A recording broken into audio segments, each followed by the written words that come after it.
सुप्रभात। आज मैं कक्षा 7 के विद्यार्थियों को उनका अर्धवार्षिक पाठ्यक्रम का पहला चैप्टर संज्ञा पढ़ाऊंगी।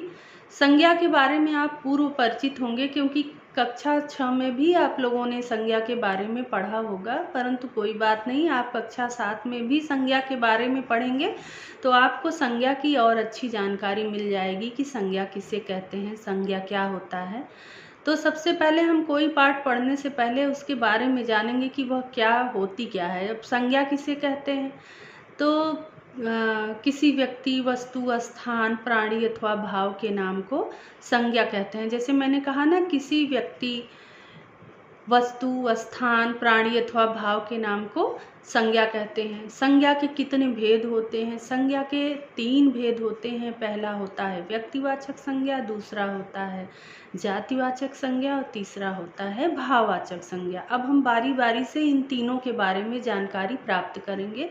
तो सबसे पहले हम चलते हैं व्यक्तिवाचक संज्ञा के बारे में। जिन संज्ञा शब्दों से किसी विशेष व्यक्ति, वस्तु, स्थान का बोध हो उन्हें व्यक्तिवाचक संज्ञा कहते हैं। जैसा कि मैंने इसके परिभाषा में बताया ना कि जिन संज्ञा शब्दों से किसी विशेष व्यक्ति, वस्तु, स्थान के बारे में जानकारी प्राप्त हो वह व्यक्तिवाचक संज्ञा कहलाता है। जैसे कि व्यक्ति में आप कह सकते हैं विवेकानंद, वो एक महान पुरुष है, उनके बारे में सभी जानते हैं। स्थान के बारे में हम कह दें तो इंडिया गेट है, इंडिया गेट के बारे में भी सभी जानते हैं।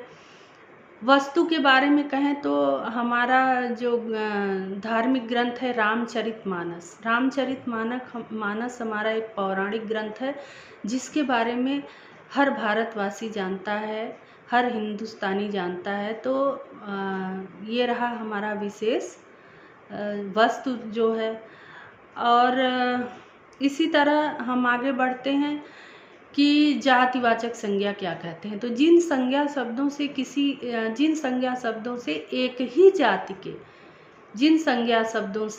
ही जाति के सभी व्यक्तियों, प्राणियों अथवा स्थानों का बोध हो वह जातिवाचक संज्ञा कहलाता है। जैसा कि मैंने बताया ना कि जिन संज्ञा शब्दों से एक ही तरह के व्यक्तियों, प्राणियों और स्थानों का बोध हो वह जातिवाचक संज्ञा कहलाता है। एक ही, जैसे कि हम कह सकते हैं घर जो है वो भी एक ही जैसा, या कह लीजिए ऊंचा, बड़ा, नीचा जो भी होता है, लेकिन होता तो घर ही है। तो घर एक विशेष जाति के अंतर्गत आता है। अब हम आते हैं राजा। राजा जो होता है वह एक समुदाय होता है। जैसे किसी भी राज्य का, किसी भी जो जागीर होती है उसका एक राजा होता है, उसका एक मालिक होता है। तो जो राजा होता है वह भी एक अलग ही समुदाय है जिसमें कई राजा होते हैं। अब हम आते हैं पहाड़ की तरफ। जैसे पहाड़ एक ही जैसा होता है, चाहे जो भी, जब हम पहाड़ का नाम लेंगे तो आपके दिमाग में कई सारे पहाड़ गूंजेंगे कि वो पहाड़, ये पहाड़, फलाना पहाड़। तो पहाड़ भी एक प्रजाति ही है। और तीसरा हम आते हैं अध्यापक। अध्यापक भी एक समुदाय है। अध्यापक का नाम लेने पे भी आपको लगता है कि वो अध्यापक समुदाय, जैसे चाहे हिंदी का टीचर हो, चाहे इंग्लिश का हो, चाहे मैथ का हो, है तो अध्यापक ही ना। तो अध्यापक भी एक जाति है, समुदाय है। या यूं कह लीजिए कि जातिवाचक संज्ञा को हम समुदायवाचक संज्ञा से भी जोड़ सकते हैं। जैसे समुदाय जो है होता है किसी एक विशेष व्यक्ति का समुदाय। जैसे अब हम कोई प्राणी है तो हम कह देंगे कि गाय, तो एक कई सारे गाय समझ में आते हैं, एक गाय का झुंड होता है। इसी तरह जो शिक्षक होता है वह भी एक समुदाय होता है। पहाड़ है, वो भी कई सारे पहाड़ होते हैं। घर है, ये भी एक समुदाय है। तो हम कहीं न कहीं उसको एक सामुदायिक दृष्टि से भी देखते हैं।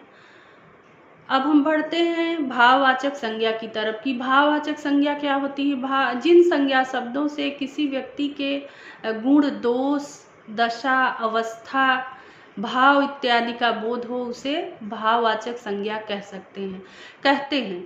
भाववाचक संज्ञा को हम महसूस करते हैं। जिन चीज़ को हम महसूस करें वह भाववाचक संज्ञा कहलाता है। जैसे है बुढ़ापा, मैंने कहा ना, किसी दशा अवस्था की जानकारी हो, गुण दोष की जानकारी हो, भाववाचक संज्ञा के अंतर्गत आता है। दशा में क्या आता है? बचपन, जवानी, बुढ़ापा, तो यह भाववाचक संज्ञा है। गुण दोष में क्या होता है? गोरा, काला, लूला, लंगड़ा, अंधा, सुंदर, ये आपके गुण होते हैं।